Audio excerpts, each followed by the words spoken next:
बिस्मिल्लाहिर्रहमानिर्रहीम, अस्सलाम वालेकुम नाज़रीन। This is me Umar Sharif Lagari AGN special के साथ आज फिर आपकी खिदमत में हाजिर हूँ। नाज़रीन, आज का प्रोग्राम इंतहाई इंटरेस्टिंग इस वजह से होने वाला है क्योंकि आज के प्रोग्राम में मैं जिस गेस्ट को मैंने इनवाइट किया है, ख़ास तौर पे हम बात करेंगे उन पॉलिटिकल पार्टीज़ के बारे में जो पॉलिटिकल पार्टी अपनी इमरजेंस इन्हेंसमेंट करती है। उनका अल्टीमेट एम ये होता है कि पाकिस्तान और पाकिस्तान की आवाम के लिए, अवामुन्नास के मफाद के लिए काम किया जाए।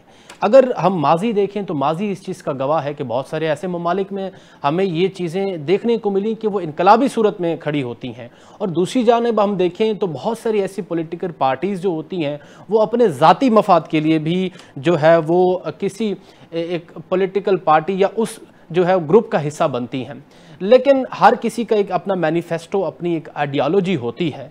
लेकिन एक मेरी अगर ज़ाती असेसमेंट अगर देखें तो मैं एक बतौर लॉ के स्टूडेंट या बतौर जर्नलिज़म के स्टूडेंट मैं ये समझता हूँ कि पाकिस्तान के अंदर जो अलमिया है, एक मैं अगर आपको बताऊँ तो इस वक्त 150 से ज़ायद इलेक्शन कमीशन ऑफ पाकिस्तान के अंदर पॉलिटिकल पार्टीज़ रजिस्टर्ड हैं।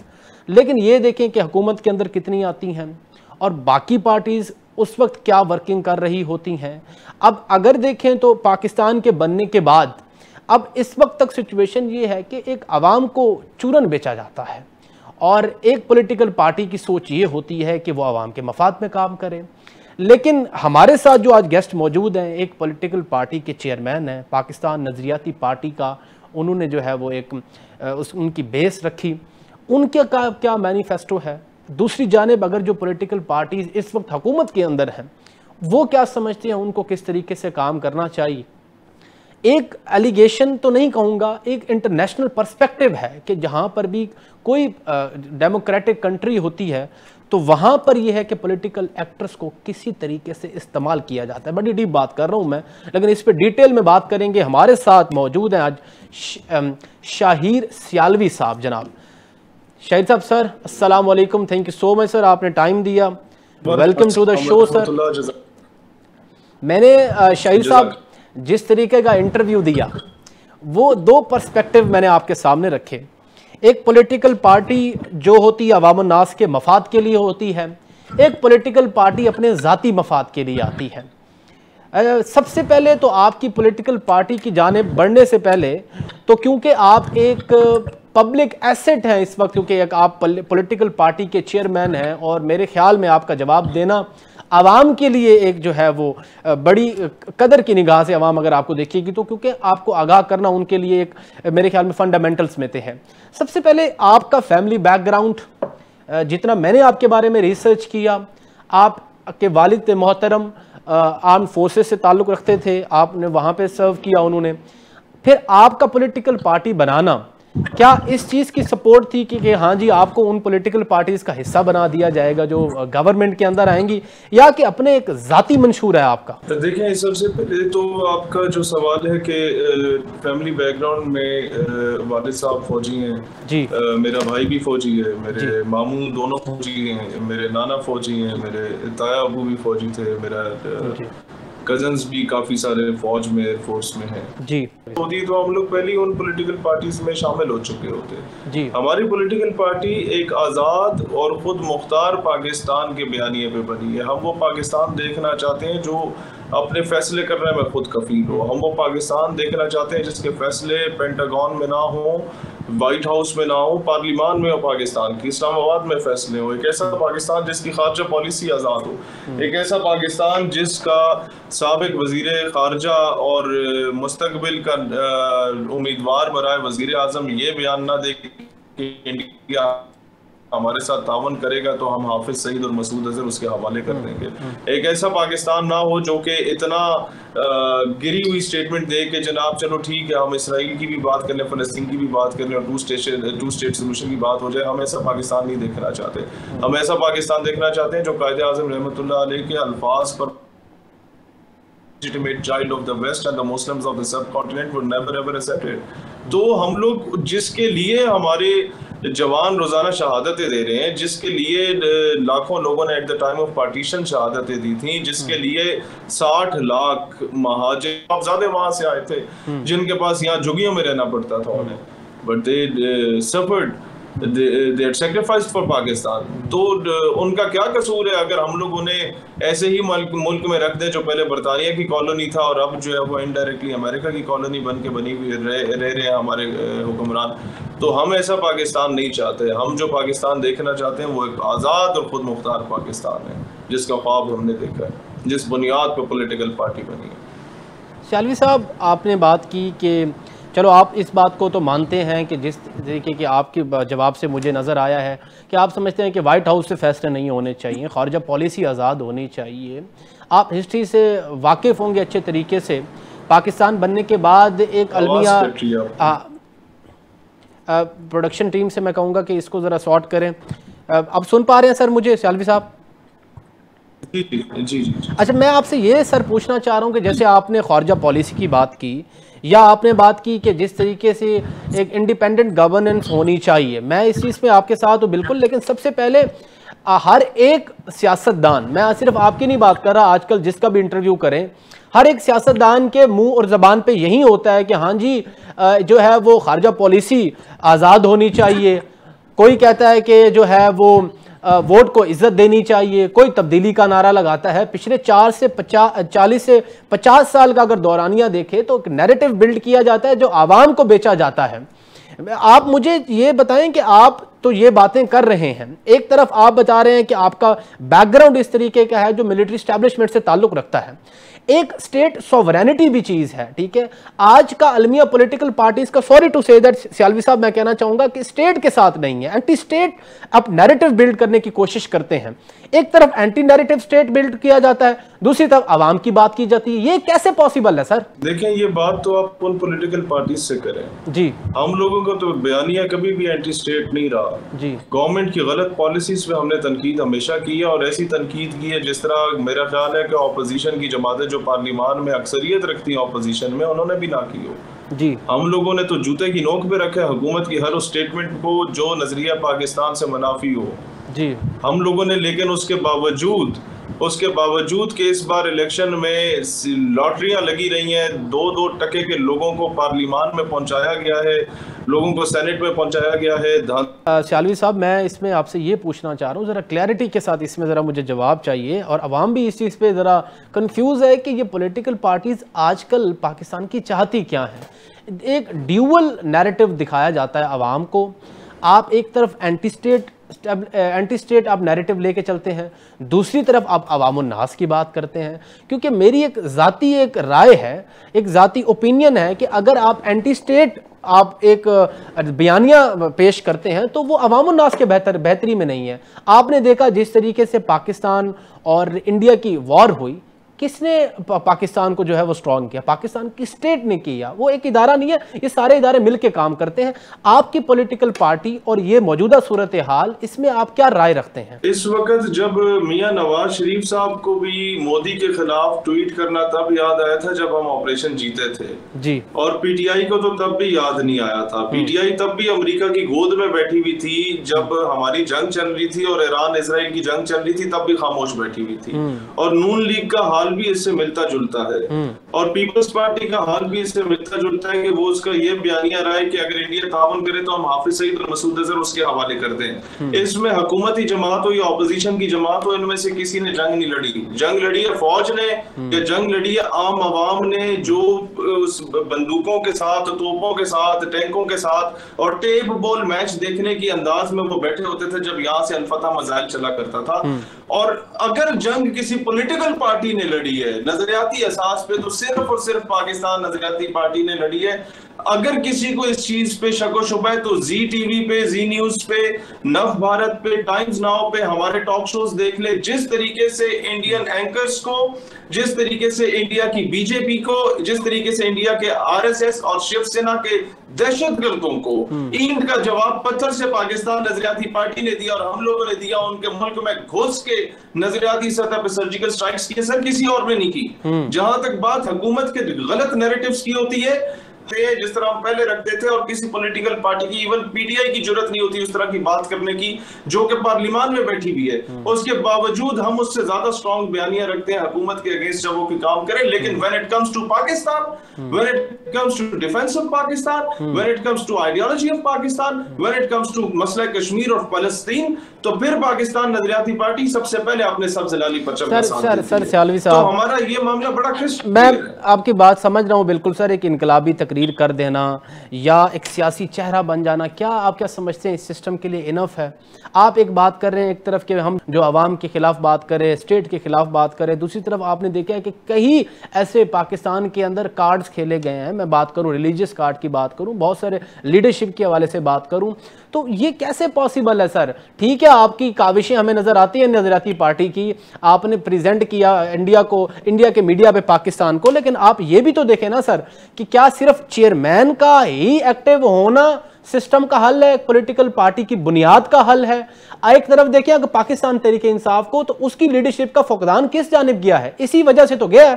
तो आप क्या ग्रास रूट लेवल पर भी कोई काम कर रहे हैं कि नहीं सर? इसमें जरा डिटेल में बताएं। मैं आपको इस चीज पे बताता हूँ। ग्रास रूट लेवल पे मसला सिर्फ ये है कि आपके जो यूट्यूब चैनल्स हैं उनकी तो मेहरबानी रही है हमारे साथ, वो हर जगह पे हमें कवरेज देने के लिए रजाकाराना तौर पे वो पहुंचते हैं, अपने जेब से अपना पेट्रोल लगा के पहुंचते हैं। लेकिन अगर मीडिया पे हमारा लियाकत बाग का जलसा प्रैक्टिकली दिखा दिया जाता, जो नून लीग और पीपल्स पार्टी से तरीन साहब की और खटक साहब की जमात से कोई 3 गुना बड़ा था, तो मेरा ख्याल है हमारा काम उन्हें नजर आता दुनिया को कि व्हाट वी आर डूइंग। अगर हमारा पहाड़ी ग्राउंड फैसलाबाद का जलसा, जो कि ग्राउंड के अंदर बाहर से आवाम भरी हुई थी, वो दिखा दिया जाता, तो दुनिया को पता चलता कि हम क्या कर रहे हैं। हमारे ऊपर तो सेंसर बोर्ड बिठा दिए जाते हैं। जब इसराइल के हक में नजम सेठी बात करता है या कोई और एंकर पर्सन टीवी पे बात करता है, तो होना होता है तो सिर्फ हमारी बारी में एक्टिव होना होता है। डीएसएनजीस तमाम मीडिया चैनल्स की मौजूद होती है। ग्रास रूट लेवल पे जब हमारे जलसे होते हैं,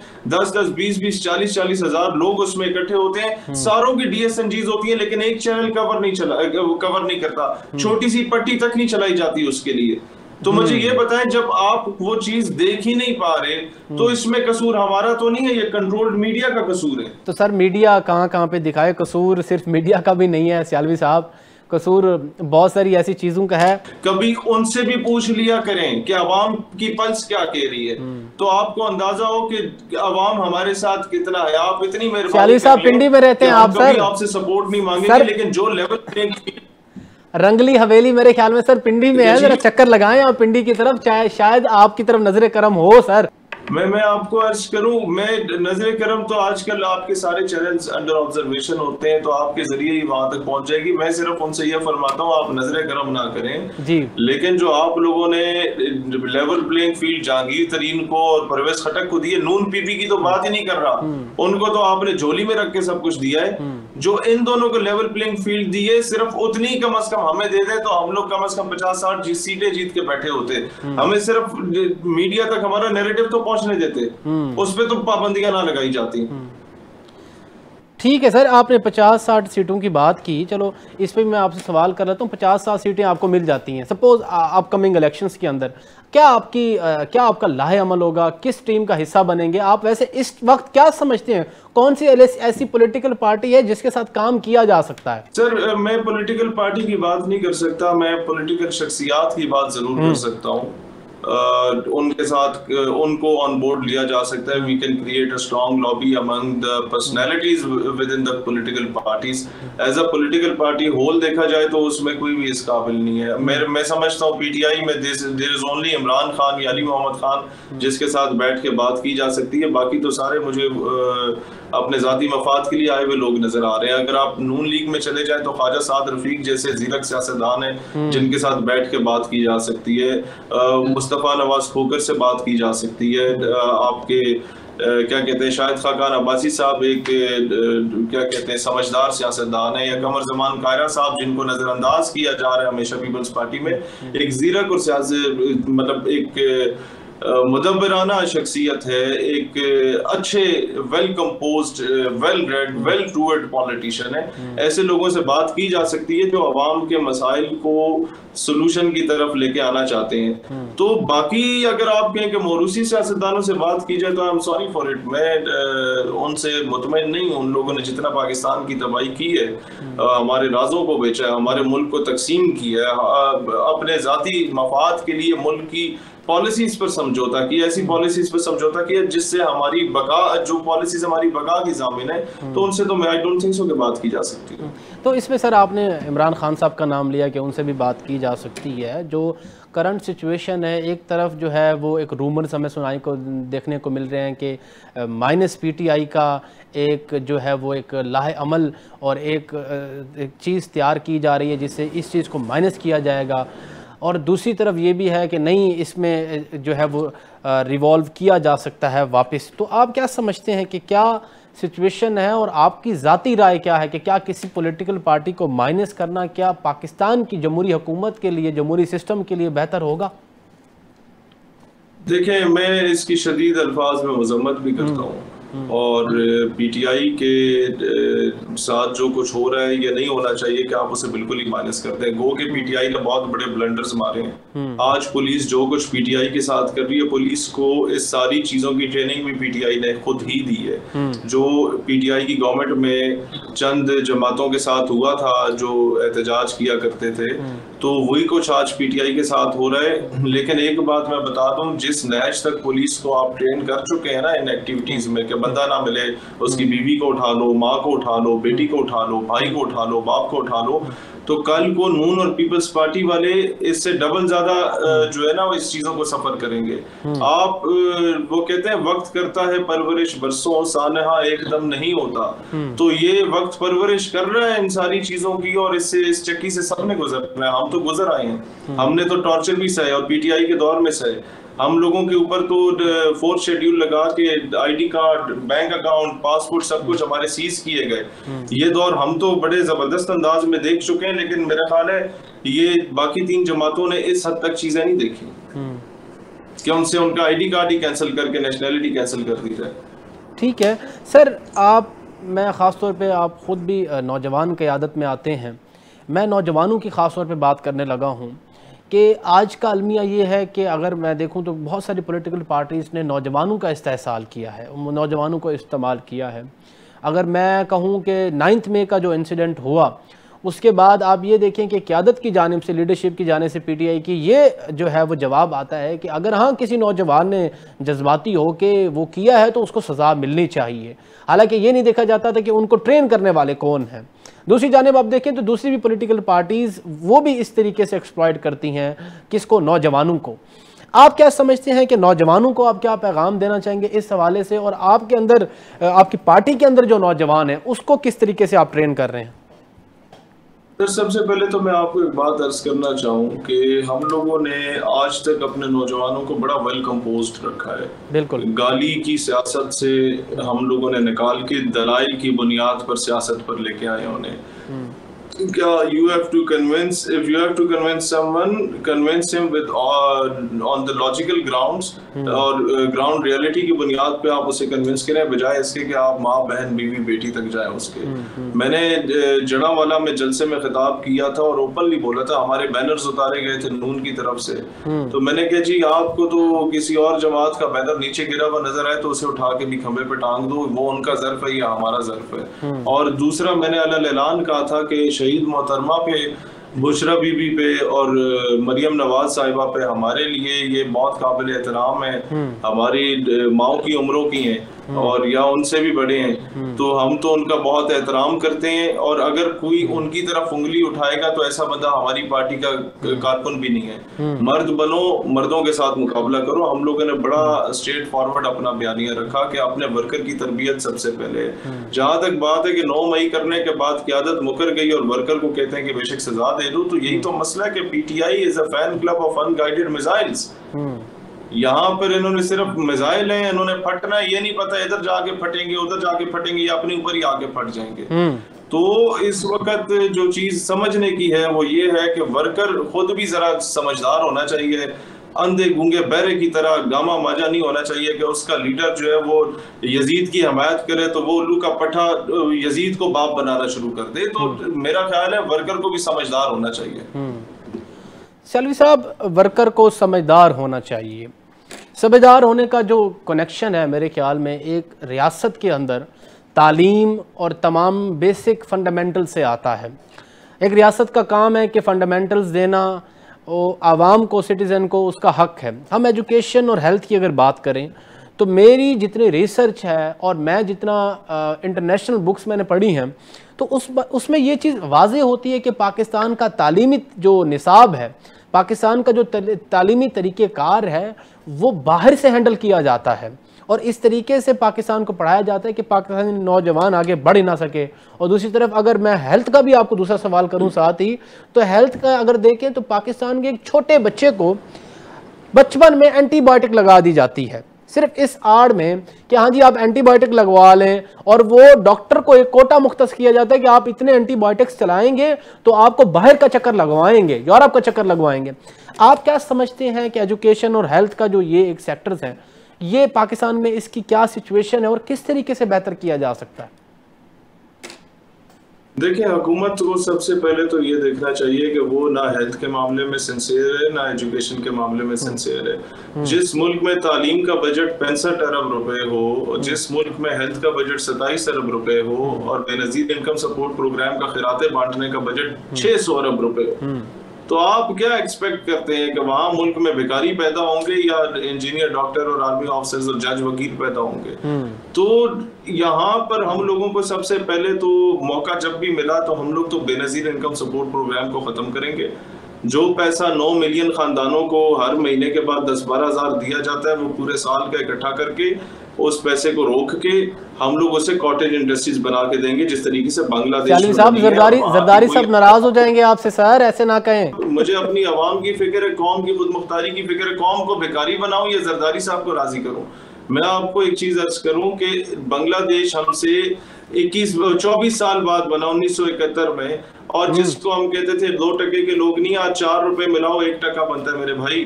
और उस बांग्लादेश में कोई औरत बेरोजगार नहीं है, उस बांग्लादेश में कोई औरत जादू टूने नहीं कर रही, उस बांग्लादेश में कोई औरत सास बहू की लड़ाई नहीं कर रही, वो जो है ना घर में औरतों का फसाद नहीं हो रहा। क्यों नहीं हो रहा? हानते लानते नहीं हो रही। क्यों नहीं हो रही? क्योंकि वो एंगेज है कहीं ना कहीं, वो काम कर रही है और रियासत को ज़र मुबादला बढ़ाने में अपना किरदार अदा कर रही है। वो Bangladesh that was from hand to mouth, उसके चिटागोंग और ढाका की शक्लें देखें तो आपको जो है ना वो मुंबई और क्या कहते हैं दुबई की खूबसूरत और जबरदस्त लंबी लंबी बिल्डिंग से आपको कम नहीं नजर आएगा। क्यों? क्योंकि उन्होंने कोई शेख मुजीबुर रहमान या शेख हसीना वाजिद के नाम पे इनकम सपोर्ट प्रोग्राम बना के आवाम को खिरातों के पैसे या आटों के थैले नहीं दिया कि जनाब 5 साल बाद आपने मियाँ साहब की तस्वीर इस पर थोप के आटे का थैला आपको देंगे, 5 साल बाद आपने मियाँ साहब को, जरदारी साहब को वोट देना है।